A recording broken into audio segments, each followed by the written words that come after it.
I often get asked for tips and tricks of how I predict stock prices for shares that I'm using for my options trades. So grab a pen and some paper and let's get started. So I decided to share how I quickly and with 100% accuracy predict the future price of any stock. Well, there's no way for anyone to predict stock price, me included. So the best I can do is offer some information that I use to anticipate what a stock price might be based on past historical information. So one of the many pieces of information that I look at when anticipating a stock price is something called the simple moving average.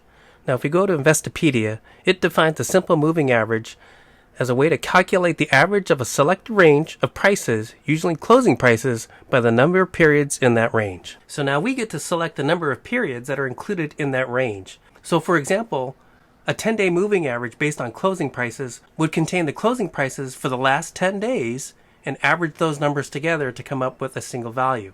A 20-day moving average would have the closing prices for the last 20 periods. A 50-day average would have the closing price for the last 50 days, and so on. Now, as you might have guessed, that sliding average is a moving window. Let's say, for example, a 10-day moving average. You've got the information of the closing prices for that 10-day period. Now, for each successive day, the window moves forward one day, and the last day drops off. And that continues as the process moves forward. Here's the daily stock chart going back to January of 2022 of a company. And as you take a look at it, you can see the share price as it's moving higher and higher over time. So this is the kind of a classic example of a company that's doing well, and it's being reflected in its share price as it moves higher and higher. Plus, it gives me a good opportunity to share with you an interesting characteristic about this particular chart. So let's go ahead and draw the simple moving average and overlay it on top of the share price. So I've gone ahead and added the 10-day simple moving average to this chart, and we can see how the share price moves along the moving average line. So one interesting to note is that every time that the share price dips below the simple moving average, say here, and again here, up here, over here, and here, we can see that the share price tends to correct and move back towards that simple moving average.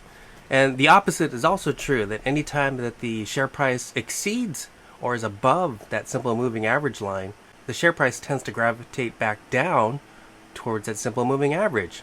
So this phenomenon that we're seeing where the share price is below the simple moving average and then tends to move up towards it, or the share price is above the simple moving average and tends to move back down, that phenomenon is caused by two conditions, which I typically call the oversold condition and the overbought condition.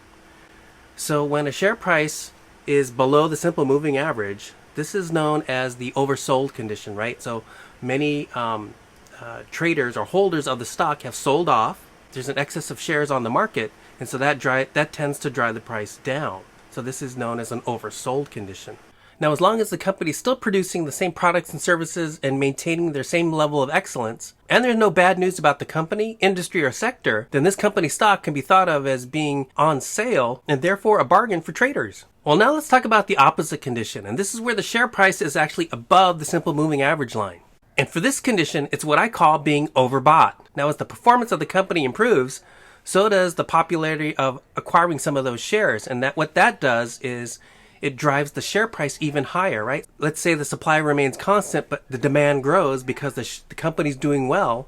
More people want to buy shares, so there's higher demand. That forces the share price even higher, and it moves above the simple moving average. And this is what's known as an overbought condition. So then what occurs in an overbought condition? Holders of the stock tend to sell off their shares in order to capture some profit. And I bet you know what happens next. As there's a sell-off of the shares, the demand decreases, and as a result, the share price also decreases. And so the share price then starts moving back towards the simple moving average. The longer the share price remains above the simple moving average, that tends to push the moving average even higher. And so that's why you start to see that line trending higher and higher as time goes on. Now let's take a look at another company whose shares are trending higher. Here's a daily chart going back to January of 2022. And we can see that the share price is definitely trending higher over time. I'll go ahead and add the simple moving average. Now we see the simple moving average overlaid on top of the share price. And just as before, share prices that fall below the simple moving average tend to move higher, and share prices that are above the simple moving average tend to move lower. Now on this chart, I like to point out one more thing that I think is useful for us traders. As you can see at the bottom of this chart, there's an earnings report listed on February 24th of 2022. Now if you follow me in my video, you've no doubt heard that I never like to trade during the earnings week. And that's because the share price can actually move up or down pretty drastically, independently of whether the report is good or bad. I've seen instances where the earnings report came out really good and gangbusters, but the share price dropped.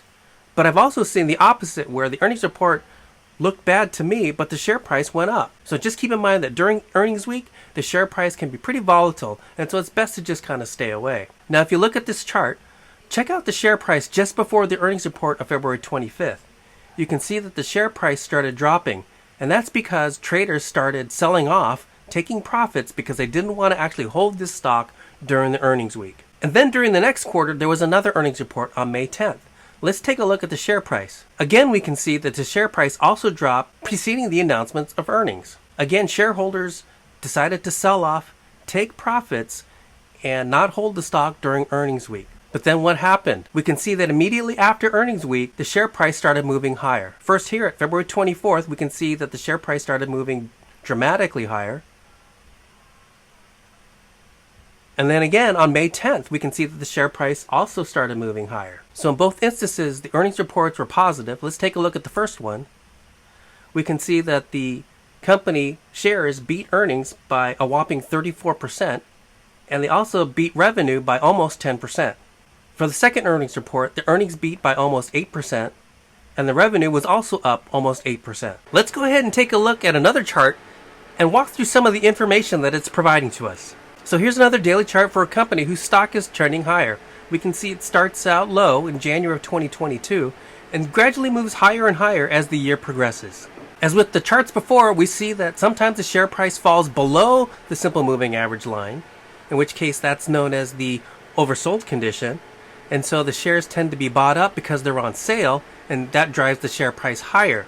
Now as the share price moves above the simple moving average line, that's known as the overbought condition. So we see some shares being sold off and some profit being taken, and as a result of the decreased demand and higher supply, the share price moves lower, back towards the simple moving average line. Now as we take a look at the two earnings dates, the first one on January 27th, we see that preceding the earnings report, the share price did drop a little bit as shareholders sold off stock because they didn't want to be holding during earnings week. And then for the second earnings report on April 25th, again, the share price dips a little because there's some shareholders divesting themselves of the stock in order to capture their profits and not be holding the stock during earnings week. So as option traders, we can use this information to help us decide whether or not to make an option play based upon the performance of the stock in relation to its simple moving average. Now obviously there's no guarantees, but if I happen to be monitoring a stock and I see that it's in an oversold condition, that's where the share price is below the simple moving average, that could be an indicator to me that the share price might be moving higher, and I can plan my option trades accordingly. Similarly, if I see the share price is far above the simple moving average, I can use that information as well to anticipate that the share price would drop, and as a result, I can execute an option play to take advantage of that situation as well. So the simple moving average is not a magic crystal ball that can predict the future price of any stock. In fact, the simple moving average does nothing to predict a stock's price, right?